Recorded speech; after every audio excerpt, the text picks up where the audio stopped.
The last time na tumayo ako rito, naibahagi ko sa inyo ang kapangyarihan ng Panginoon. Kung paano niya pinuksa ang mga kalaban ng Israelitas na walang nakipaglaban kahit isang sundalo. Why? Who puts for them? Ang mga anghel ng Panginoon, sila ang pumuksa sa mga kaaway. And God is the same yesterday, today, and forever. So what made us think that God cannot fight for our battles? What is our everyday battles? Marami tayong mga pagsubok sa buhay. Ang mundong ito ay punong-puno ng pagsubok. Kung paano natin ito haharapin, ay magagawa natin kung kasama natin ng Diyos. Kaya, salamat sa Panginoon na tayo pinili. Salamat sa Panginoon na sa karamihan ng mga tao, binigyan niya tayo ng puso na may pagnanasa na makilala siya. May pagnanasa na maglingkod sa Kanya. May pagnanasa na siya ay purihin. May pagkasigasigan na siya ay kilalanin. Dahil marami pong nakakakilala sa Panginoon, pero hindi masigasig na hanapin siya. Kilala nila ang Diyos, pero hindi sila masigasig na hanapin kung ano ang pakay ng Panginoon kung bakit tayo andito. Iisa lang po, sabi ni Pedro, you are a chosen generation, a peculiar people, royal. You have given the royal priesthood. Why? So that we will show forth the glory of God. Sa atin makikita ang kaluwalhatian ng Panginoon. Amen? Kung sinabi mo na anak ka ng Diyos, makikita sa iyo. Yun ang dahilan kung bakit pinili ka ng Panginoon na maging sa Kanya. Dahil sa iyo, mararanasan mo ang Kanyang kapangyarihan. I just can't speak for myself. Experiencing the power of God. I don't know to you. How did you experience the power of God? Naranasan nyo na ba yung kapangyarihan ng Diyos sa inyong buhay? Sa anong kaparaanan? Each one of us has his own experience. Experiencing the goodness of God. Amen? Sa iba't ibang kaparahanan. Bakit tayo andito pa? Samantalang marami ang wala na. Ang katanungan, andito pa tayo dahil we still have the purpose that God wants us to fulfill for His glory. Yon ang kadahilanan kung bakit pa hanggang ngayon nandito tayo. And why is it that God is giving us all the strength that we need daily, kalakasan na manggagaling sa Kanya sa araw-araw? Bakit? Dahil po, mayroon siyang kadahilanan. Ngayong umaga, I just want to share to you na lahat ng bagay na nararanasan natin dito sa mundo, there is only one answer that we need to know. Christ is the answer. Amen? To every problem, to every need, every sickness, sabi nga, Christ is the answer. Jehovah Jireh, He is my provider. God has promised a lot of things for us, but it's up to us to discover those promises. Amen? Today, I just want to share to you how God encourages His people in the times of their captivity, in the times of their problem, in the times of their trials. You see, trials, for the Israelites, isa lang po ang dahilan kung bakit palagi silang nagkakaproblema. Ang kanilang hindi pagsunod. Ang kanilang disobedience. Keep in mind, God created this world for human habitation, free from sin. Walang kasalanan. Imagine nyo na ba? Or have you ever come to think na if Adam and Eve did not commit sin, what a wonderful world we have. Bakit? Why? Because everything we need is in the garden. God has provided for us. Celestial being, immortality, walang sakit, walang problema. That is the purpose of God when He created us and prepared this earth for us to live in. Is God unjust? Just because of one sin, we are all been involved or napasama sa sumpa ng Panginoon. Is God unfair? No. Why? One man's sin, the world was corrupted. But because God loves us so much, more than anything else, mahal tayo ng Diyos, ginawa niya ng paraan. I want to be just because Adam and Eve sinned. I have to destroy the earth and make these people suffer. No, I have to make a way. To be fair and to be just, because God is always just. Amen? So He gave His Son for us. For God so loved the world, that He gave His only begotten Son, that whosoever believe in Him should not perish, but have everlasting life. Ang tanong, God sent His Son. When Jesus said, "It is finished," nung sinabi ng Panginoon Jesus sa cross ng Kalbaryo, "It is finished," it is finished. The world, the people, humanity has been redeemed. They can live joyfully with us. They will be reconciled to us and live forever. If and when they will choose to accept the sacrifice that we have made for them. Wala, but the world, ang kaway natin kasi, sabi ko sa inyo, the enemy, the weapon that he is using is not barrel, is not kutsilyo, is not missile, is not bomb. But the enemy that he is using right now is money. That is the greatest weapon that the enemy is using right now. One can sell his soul in exchange of fame, glory, wealth, and power. Di ba? It doesn't matter kahit mayroon siyang nasasagasahan. It doesn't matter kung sinong mamamatay. It doesn't matter. What matter is he can accumulate this kind of power, fame, glory, and wealth. It doesn't matter that someday he is accountable to the Lord, and he will be, ano mangyayari sa kanya? Forever suffer.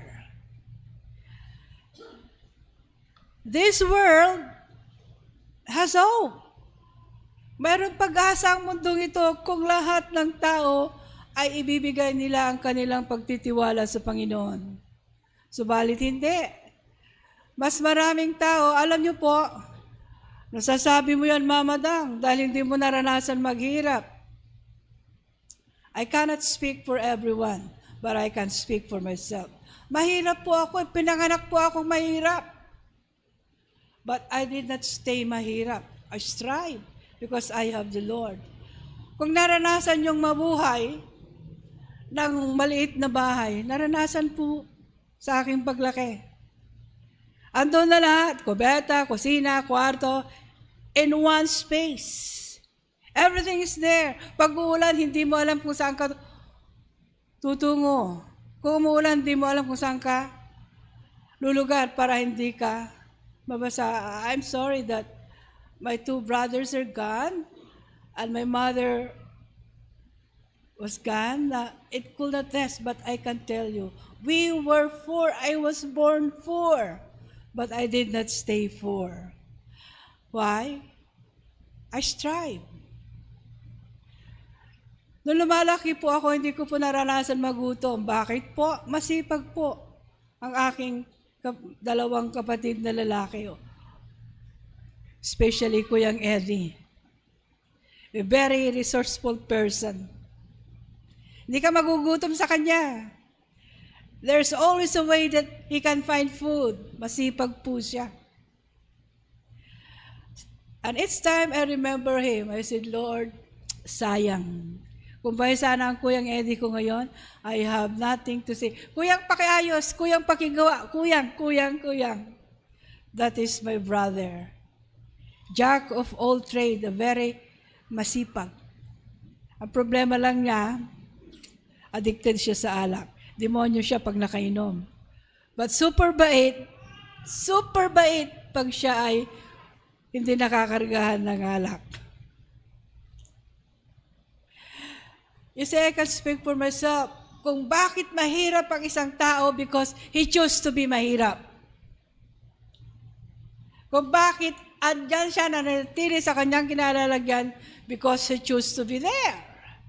Sabi nga, habang lumalaki po ako, tinitignan ko ang aking paligid. Hindi ako lalaki na ganito pa ang aming buhay. Tinignan ko, I was born in a squatter area. Ang bahay namin, nasa ibabaw ng tubig. Outbreak ng Lingayen Gulf sa Dagupan City. Oh, you go to Dagupan City today, very progressive. Kung sasabihin nyo, nasasabi ko, ito, na masasabi mo yan, Mama Dang, dahil hindi mo naranasan maghirap. Oh, come on. Baka yung naranasan ko, hindi nyo pa naranasan. Marunong ako mag-ulam kami ni Pastor. Marunong kami mag-ulam ng bagoong. Kung walang ulam. Ewan ko sa inyo, nagyayaki-yaki kayo. Si Pastor pwedeng kumain yan pag walang ulam ng kape. Ang kanyang ulam. Walang reklamo yan. Hindi ako marunong magluto nung mag-asawa kami. Sabi ng lola ko, pinapakain sa'yo ng asawa mo. Dayo, piritong itlog sa umaga, piritong itlog sa tanghali, piritong itlog sa hapon. Dahil yun lang po ang alam kong iluto. But I did not stay there. O, itanong niyo sa mga anak ko kung sino good cook ngayon. I cook for the kids and they love it. I see to it that when I cook for the children in school, walang maiiwan sa plato. Talagang, kung pwede lang, dilaan nila yung plato. Dahil masarap. Did I stay na hindi ako marunong magluto? No, I learned. I strive. I did not stay where did I grow up. No. Ang mahirap lang yung tamad. Believe me. Ang hindi lang umaasenso ay yung tamad. Believe me. Oh, who will disagree with me? Yayaman ba ang tamad? Piting? Si Piting, masipag yan. Hindi na natili na piting na hanggang doon lang. Di ba, Mr. Kabasag? Maswerte ka, siya na pag-asawa mo, di ba? Bakit? Businesswoman. If we stay where we are up to this time, when we were born, if we stay where we are up to this time, it's your fault. Huwag niyo sisihin ang Diyos. God has given you the wisdom. Si Sita, balo, walang asawa. 3 yung anak. Where are they now? Did they stay mahirap, Sita? Oh, nagpa-check pa yan sa medical setting. Diba, Sita? Hindi sa una. Do not stay where you are. Strive because God has given you the talent, the skill, the wisdom, the knowledge, and much more the promise, I will be with you. Amen? Glory. Isaiah 43:1-4. This is my text. When you go home, I want you to read the whole chapter of Isaiah 43. God is challenging you. But now, verse 1, but now this is what the Lord says, your Creator, O Jacob, and He who formed you, O Israel, do not fear, for I have redeemed you. I have called you by your name. You are mine.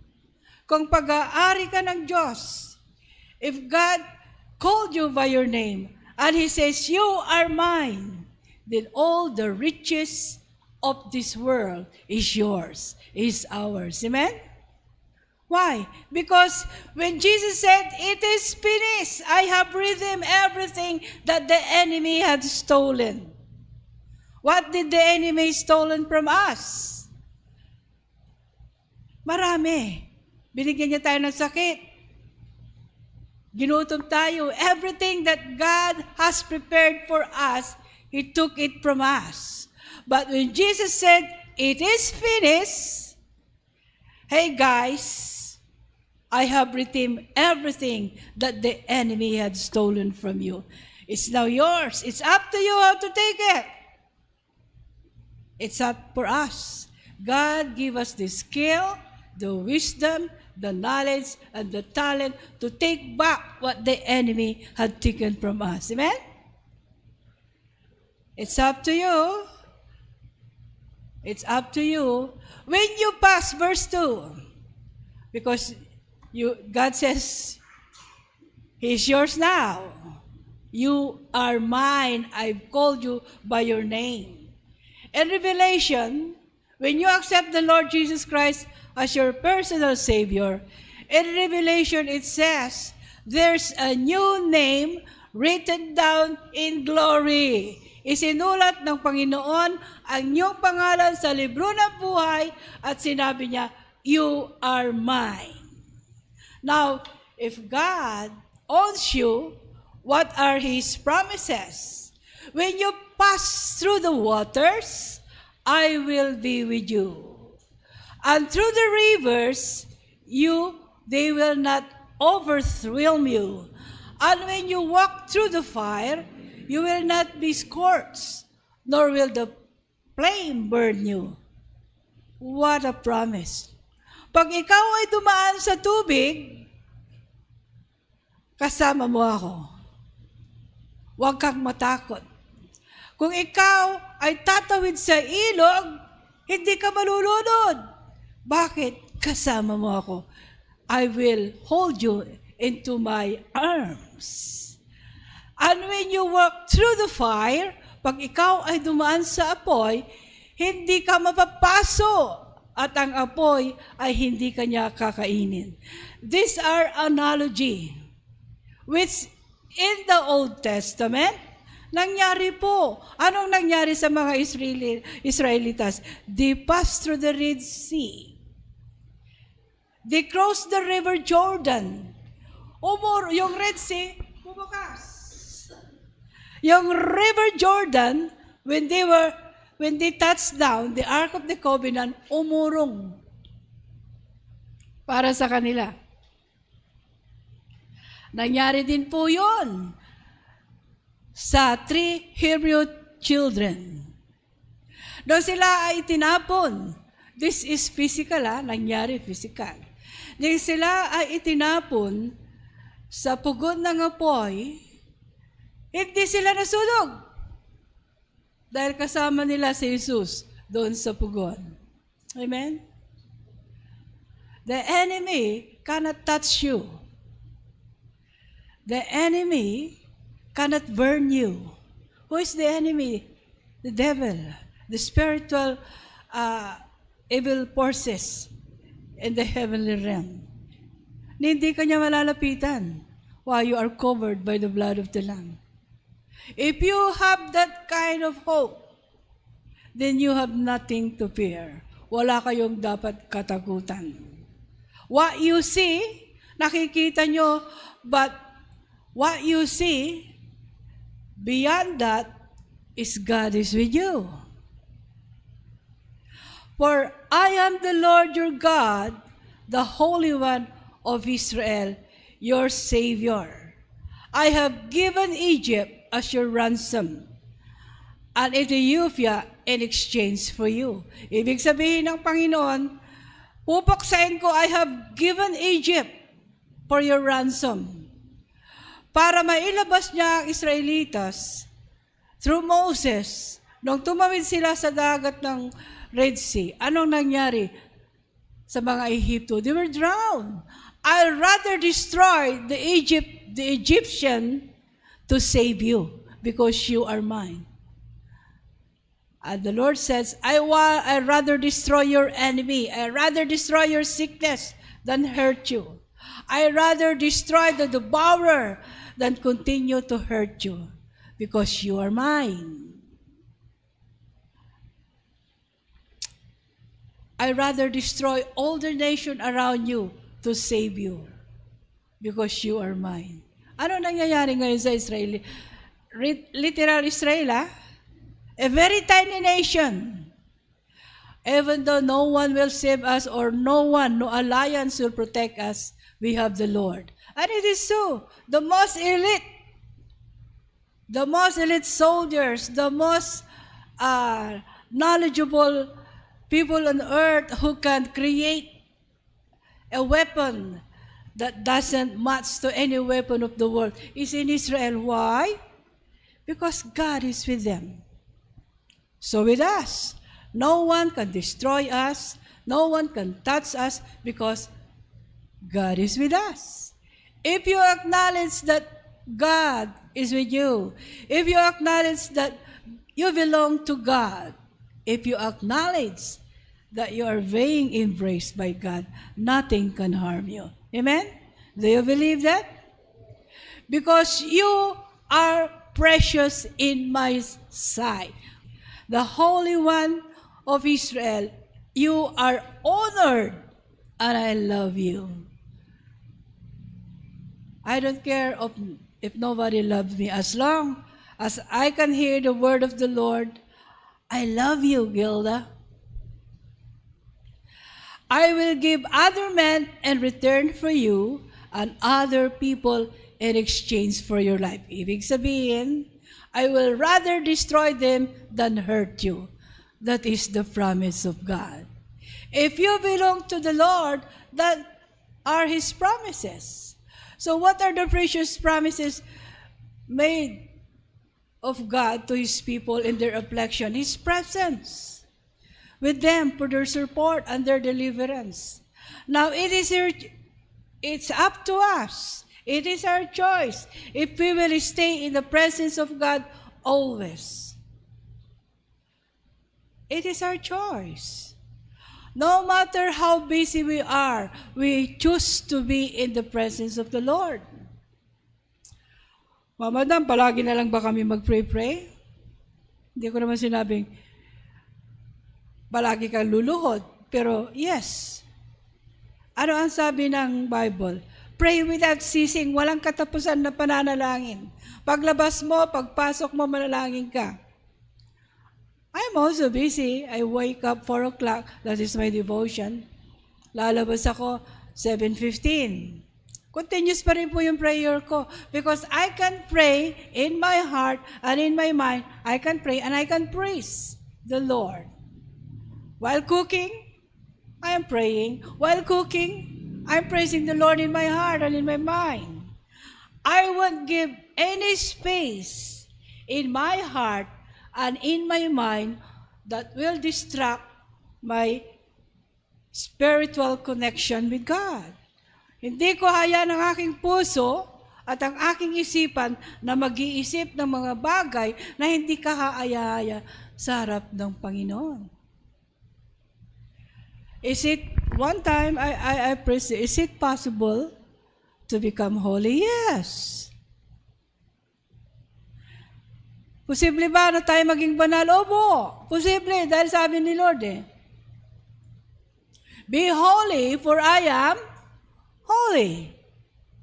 In what way? Stay in the presence of God always. Let your thoughts, let your heart desire is in accordance to the will of God.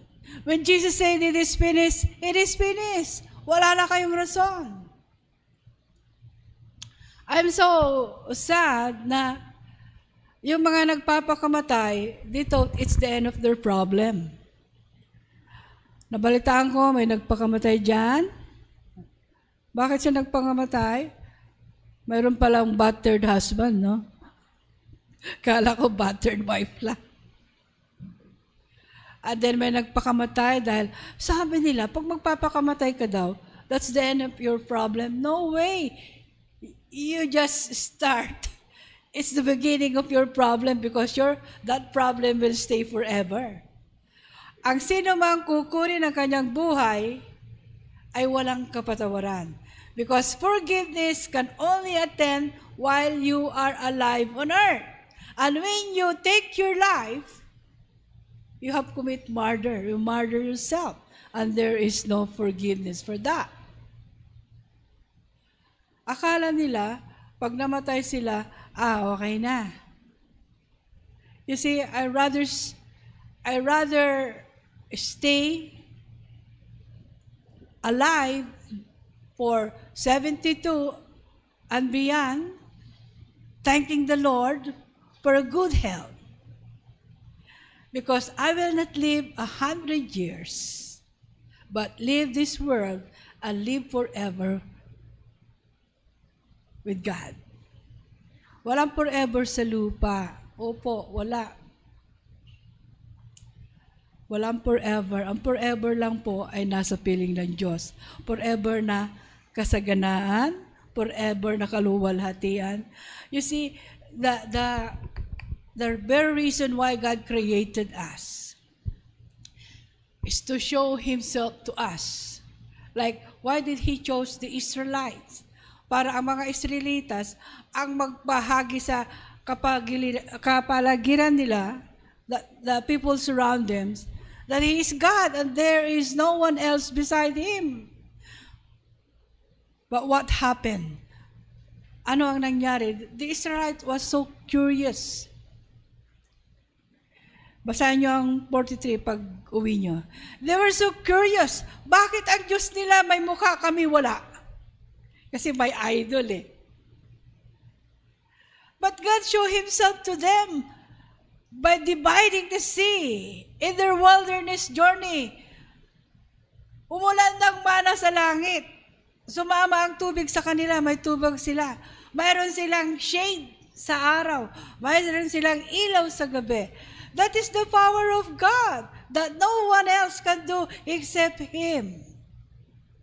But still, they're being curious, masyado silang nagtataka bakit ang mga pagano sa paligid namin may Diyos. May mukha ang Diyos nila, bakit kami wala? So, they follow the pagan practices. They sacrifice their own kids. Sasakripisyo nila ang kanilang mga anak sa kanilang Diyos-Diyosan.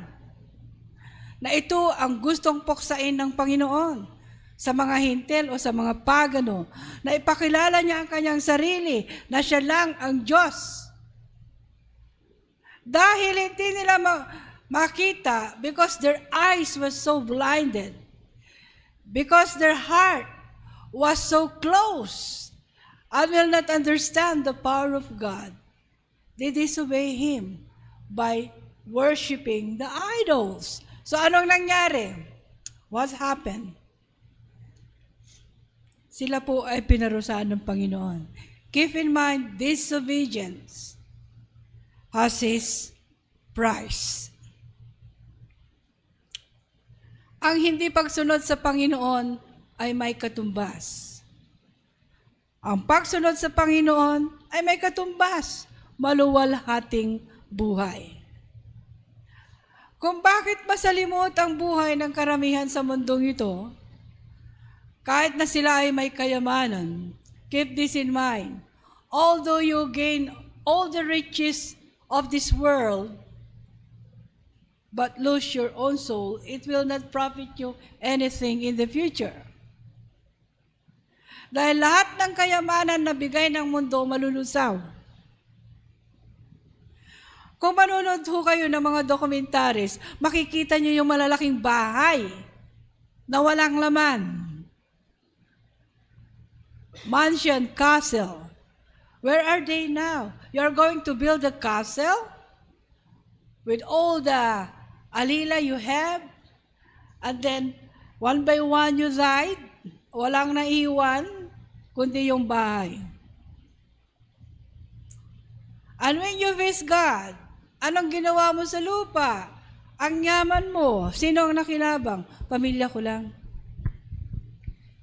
Sometimes, hindi natin mag-grasp yung plano ng Panginoon. God has blessed us for us to be a channel of that blessing. We will not hoard that blessing, but we will be a channel. Parang gripo. Binabayaran natin ng tubig, no? But it's the nature who gives the water. Parang gripo yan. Buksan mo and then, huwag mong ipagdamot pa ang tubig. Ngayon, binibili na. Shower others with the blessing that God gives you. Channel tayo ng blessing ng Panginoon. That's the very reason why. Kung makikita nyo yung mga abandoned castle, what a waste. Maraming walang bahay. Kung makikita nyo yung mga mayayaman na yung mga pagkain nila tinatapon, what a waste. Maraming hindi kumakain. Kaya sa school, sabi ko sa mga bata, walang maiiwan na pagkain sa plato. Dahil marami ang hindi kumakain. You are blessed that you have food on the table to eat. But there are those who don't have anything. Kung minsan nga, pag tanghalian na sa school, and then labasan na sa amsik, makikita ko yung mga ibang bata sumisilip. And my heart is broken in a sense that I wish I could feed them too. Mga kapatid, the very reason why God has chosen us to be His, for us to show His glory to others, for us to live a life that is well-pleasing unto Him, and that will show the God that we serve. Yun ang purpose po ng Panginoon kung bakit tayo ay Kanyang inilagay dito sa mundong ibabaw. That is the challenge of God. Will you still trust me when I let you pass through the waters? Waters represent problem. Will you still trust me that I am with you through all the problems that you have? That I allow it to happen to make you more stronger, more trustful, and that you will believe in me? Will you still trust me if I allow you to walk through the fire? Fire of problems, fire of needs. Sometimes, iyak na lang tayo. But keep in mind, sabi ng Panginoon, I am with you through all of this, because God will never give us a trial that we cannot handle. Ang Panginoon, hindi tayo bibigyan ng pagsubok na hindi natin kakayanin. Ang ibibigay niyang pagsubok sa atin, alam niya na kakayanin natin at malalampasan natin para tayo'y tatatag at maranasan ang kanyang kabutihan, maranasan ang kanyang pagtugon sa ating mga panalangin. Naranasan nyo na ba ang pagtugon ng Panginoon sa iyong mga kahilingan? If I will call someone to stand in front and share to me the goodness of God, can you tell him how good, how wonderful, and how loving He is? O, alam na natin si Basyon. Who among you today? Andyan si Sister Lina. Uupiran daw yung kanyang ulo. Dahil po siya ho ay naatake. Naopera siya? Hindi po. Siya po ay nagtiwala sa Panginoon. Amen? Ayan si Zita. Uupiran daw sa Sacred Heart. Dahil kesyo, ibabiopsy, kesyo ganito, kesyo ganyan. Sabi ko, mag-second opinion ka. Nag-second opinion nga. Sa UST ba? Sabi niya kanina o sa Medical City? Sabi niya sa Medical City. So, nag-diagnose siya. Diagnostic. Check up all over. Anong sabi? Wala. Hindi ka pwedeng i-biopsy. Hindi ka pwedeng operahan. Hindi pwedeng ito dahil hindi naman yan ganyan-ganyan. God is good. Sister Lorena is still standing. Hallelujah. Praise Jesus. Glory. Yes. God has a purpose in everything that He is giving to us. He is the Lord of all. He is involved in everything that's happening in this world. Ang Diyos pa rin po ang may control sa lahat ng bagay dito sa mundo. Si Mama Dang, hindi pwedeng manganak. Dahil may sakit sa puso, hindi pwedeng mag-labor more than 3 hours, maatake na siya. Kakaroon siya ng heart stroke. I've got 8 children. Bahay lahat. Hindi ako nag-labor ng beyond 2 hours. Hindi pa alam ng kapitbahay na nanganak na ako. I labor 1 hour and 45 minutes. Pinanganak ko yung 2 bata during martial law. Naglakad pa si pastor. Nung lumabas na si pastor sa bahay, lumabas na rin po si Rhoda. Wala pang midwife na magkakat sa kanyang pusod. God is good. 8 children. I survived. And here I am standing today. Amen? Pinakamurang bayad is 50 pesos. I pay 50 pesos for Annie.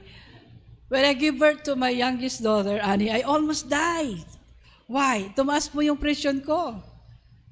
But thank God, may lola ako, may mami ako, may kaibigan akong doktor. Sabi ng lola ko, huwag ka matutulog. Kasi naghihemorrhage na ako, huwag ka matutulog. Binalot niya yung tuhod ko ng lampit, pinokpok niya, huwag ka matutulog, painumin natin ng sabaw. Kasi nag-clamp siya ako. Sabi ko sa sarili ko, Lord, pag mamamatay ako, paano yung malunganak ko? Save me. God saved me. After 3 days of resting, sabi ko doon sa kaibigan ng doktora, Doktora, magpapaligate na ako. Wala si pastor. Wala siyang consent. Pumunta ako ng hospital. Public hospital yun, emergency sa mga terem. Tricycle ako. O kailangan natin ng pirma ng asawa mo, wag na. Tayong 2 na lang pipirma. Nung binuksan ako, sabi ng kaibigan kong doktora, Dang, wala ka ng itlog. Hindi na natin puputulin. Putulin mo. Kahit wala na, baka mambigla tutubo. I don't know if she really cut it or not. O balik ka rito ng ganyan at ako magtatanggal. Hindi na, ako na lang sa bahay. Ako ang nagagamot. Ako ang nagtanggal ng tahe. I did everything myself. Why? Because my determination to live for my kids give me the strength to be strong in times of trials and problems. I've got 8 kids. Paano pag namatay ako, nag-asawa yung si pastor? Apin yung mga anak ko. No way! Every mom have that kind of prayer, di ba? So I survived. Why? Because God is with me. I took His word personally. I know Him. I have a relationship with Him. It's moment I pray, Lord, kahit na pag nag-umpisa na akong naglilihi, I pray for my kids inside my womb. I read the word, naririnig nila. I put the radio near my tummy and I said, hey guys, listen to the music. Gospel music. I thank God it works. All my kids love gospel music. Ang takot lang pong mag-ministry sa amin si Philip. Ayaw kong mag-ministry, walang pera sa ministry. But God is good. Maraming pera sa ministry. Amen? Galing sa Panginoon. When you minister, it's not about money. It is the soul that you can bring to the Lord. It is the soul that you can take out of the grasp of hell. That is the richness of being for ministering. Hindi yung maraming pera, no. Yung kaluluwa na maililigtas mo. Yung kaluluwa na mahahagilap mo at maalis mo sa kuko ng kaaway. It's more than money. Yung isang kaluluwa na maisisave mo sa walang hanggang in the lake of fire. It's more than riches. It's not about money, but it is the soul that you can save from the hand of the enemy. And that is more than riches, because in heaven, you have the reward from the Lord. Meron kang reward sa Panginoon. So brother and sister, Christ is the answer to everything that we meet in this life. Whatever your problems, whatever your circumstances, wherever you are right now, Christ is the answer. Ano man ang kinaroroonan nyo ngayon, ano man ang inyong hinaharap, ano man ang hinihiling nyo, pagtapat kayong humingi sa Panginoon. Obedience has His price and has His reward, blessing to overflowing. You just don't know what God has stored for each one of us. If we continue to trust Him, if we continue to obey Him, if we continue to walk in His ways, God is going to bless us not only there, but also here. We are going to taste heaven on earth. Sabi ko kay Pastor Mac one time, alam mo yung trouble ng mga Israelitas sa wilderness? It's a taste of heaven. Why? Hindi sila nagbihis. Lumalaki ang kanilang baro, lumalaki ang kanilang sandalyas sa kanilang paglaki. It is a taste of heaven. Umuulan ng mana sa langit, mamumulot lang nila. It is a taste of heaven. But never they were contented. It is, kung ako siguro, Lord, lalabas na lang ako na mamumulot ng pagkain. That is awesome. Amen? That is wonderful. Who cares you are eating the angel's food? Ibig sabihin, pag kumakain ka ng angel's food, hindi ka nagugutom. Kahit na it look like a flakes, parang chips, hindi naman chips, malambot. And then pag gusto mo ng tubig, kakausapin lang ni Moses yung rock, lalabas ang tubig. Those are the miracles that happen during the wilderness journey. Yet, this Israelite was so stubborn, stiff-necked people. Hindi nila tinignan yung mga bagay na nagawa ng Panginoon sa kanila. Ganun ba tayo?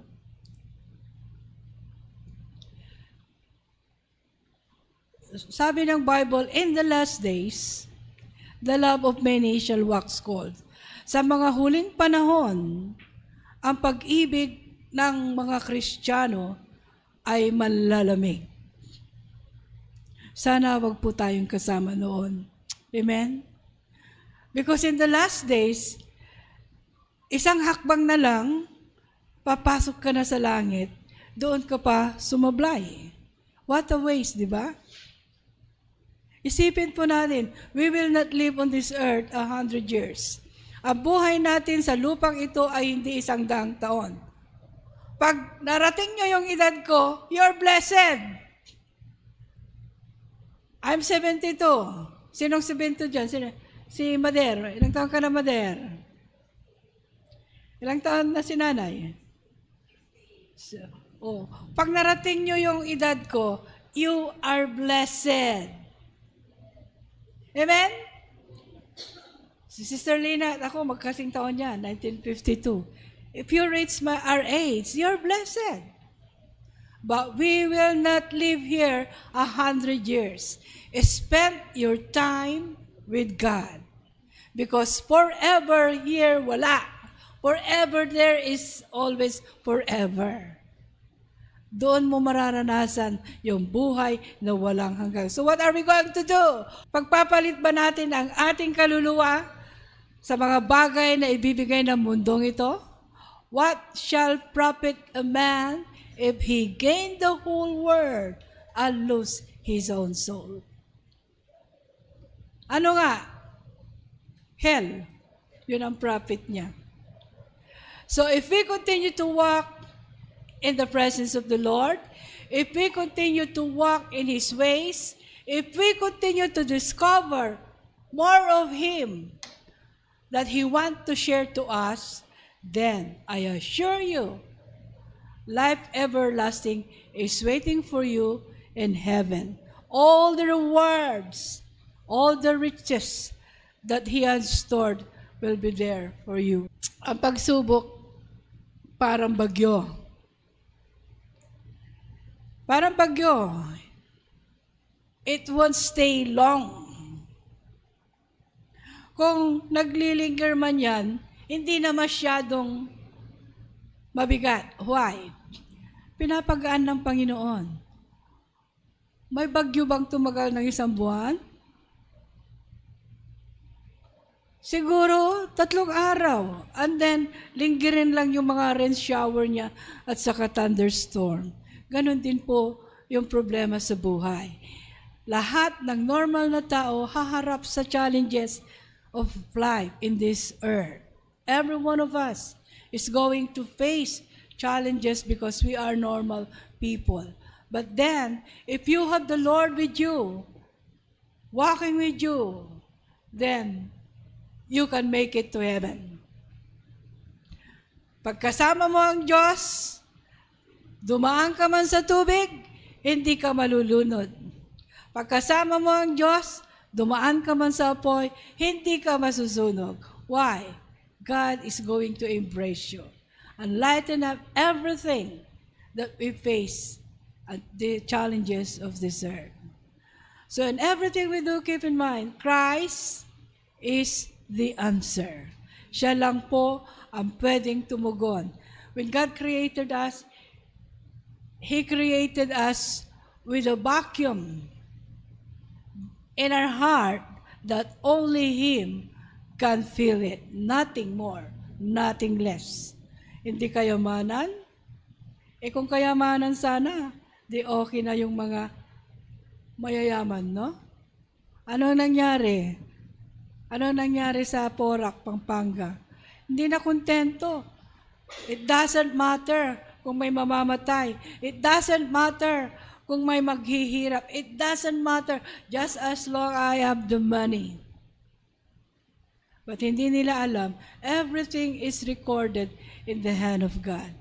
Alam niyo po, pag napuno na ang inyong cup of evil, pag ang isang tao ay napuno na yung kanyang kopa ng kasalanan, even on earth, God is going to give that judgment. I-expose ka ng Panginoon. Pag sobra na yung ginagawa mong kasamaan, the Lord Himself is going to expose you and the Lord Himself is going to judge you. In many ways. You see, yung mga pumapatay ng parang, kung napanood niyo po yung testimony ng ng 2 preso, alam niyo po, totoo po yun. Nung nasa Muntinlupa si Kuyang Ed, lahat ng nasa, 2 po kasi ang Muntinlupa, maximum saka minimum. Si Kuyang Eddie nasa minimum dahil first-time offender. Yung nasa maximum, yung sinasabi nilang impyerno sa Muntinlupa, yun yung mga hardened criminal. At totoo po yun, yung mga mamamatay tao na nakabilanggo doon, pinapalabas ng mga gustong may patitira at may bayad. Tinatawag na hitman. So yung testimony ng 2 bilanggo sa Davao Penal Farm, totoo po yun. Dahil nung panahon ni Kuyang, maraming napapabalitang ganun. Totoo ba yun, Kuya? Oo. Doon sa impyerno yan, maraming nagkakapera dyan. Kaya mas maraming pera po. Alam niyo po, nung si Kuya ay nasa loob, mas marami siyang pera. Hindi po siya nagdodroga. Kasi jack of all trades siya. Nag-aayos siya ng electric pan, nag-aayos siya ng typewriter, nagkakarpintero siya, binabayaran siya, gumagawa siya ng mga, very skillful po ang Kuyang Ed. Kaya dang may pera ka dyan, may pera ako. He earned money inside. Alam yan ni Mabel, dahil tumira siya doon. Let us not be complacent. May kabayaran po dito sa lupa man, sisingilin ka na ng Panginoon. So why not live a life that is holy and acceptable in His sight? Amen? Tayo ay mga anak ng Diyos. Tinawag tayo ng Panginoon na, you are mine, I call you by your name. So what do you think na pag nanalangin kayo, hindi nakikinig ang Panginoon? Nakikinig siya dahil alam niya ang panalangin, alam niya ang pangalan mo. The only reason why, sometimes it took overnight, sometimes 24 hours, sometimes it takes longer than you expect because God is shaping you, molding you more stronger for His glory and honor. Did we receive something today? Hallelujah. Shall we all stand up and pray? Hallelujah. God is good. So good. We cannot measure His goodness, His faithfulness, His steadfast love, na kahit po tayo nagkamali, He always say, I love you, my son. I love you, my daughter, and my forgiveness is always there for you. I will help you live a life that pleases me. Lord, thank you for your faithfulness. Thank you for your goodness. Thank you, Lord, for your forgiving heart. Thank you, Lord, for being so generous to us, patient, to all our weaknesses. Thank you, Lord, that you keep us more stronger daily in your love, in your presence, and in your embrace. Help us, Father, to live, to walk in accordance to your will. Let the blood of Jesus continually cover us, give us, and help us to live a life that pleases you. Thank you for everything that you have, and let this word that we heard today, Father, will be embraced in our heart. Let that word will grow, nurtured by your Holy Spirit, that will help us to become more stronger each day for your glory, honor, and praise. This we pray in Jesus' name. Amen. God bless us all.